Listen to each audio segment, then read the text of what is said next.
اخبار کوتاه، دقیق و مهم روز یکشنبه.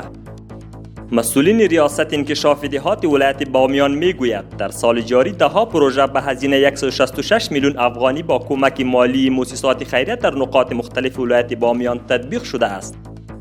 سخنگوی وزارت صحت عامه میگوید در یکی از شفاخانه‌های خصوصی ساحه دی سبز ولایت کابل یک خانم 3 دختر و یک پسر به دنیا آورده است. به گفته پرسنل صحی وضعیت سلامت کودکان و مادر خوب است.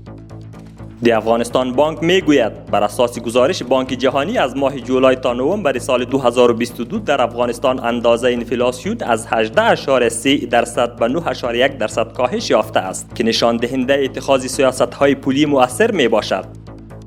قماندانی امنیه کابل میگوید پلیس حوزه 18 یک گروه 5 نفره دزدان را دستگیر کرد. شهروندان کابل میگوید اکنون امنیت کامل تامین است. شب و روز بدون کدام تشویش و هراس به هر جا سفر کرده میتوانیم. نشست سالانه کشورهای عضو شورای کرکت آسیایی در بحرین برگزار شد. میرویس اشرف رئیس عمومی کرکت بورد افغانستان که در این نشست اشتراک نموده بود گفت این نشست مژده مهم برای کرکت بورد افغانستان داشت. از طریق راه خط آهن بندر آقنه 21 واگن اموال تجارتی که وزن مجموعی آن 1242 تن بوده و بخش اعظم آن را مواد نفتی تشکیل میداد به کشور وارد گردید. محاکم ولایت هلمند در 6 ماه نخست سال 1401 هجری شمسی 1813 قضیه را حل و فصل نموده و 1697 وثایق مختلف دیگر را نیز اجرا کرده است.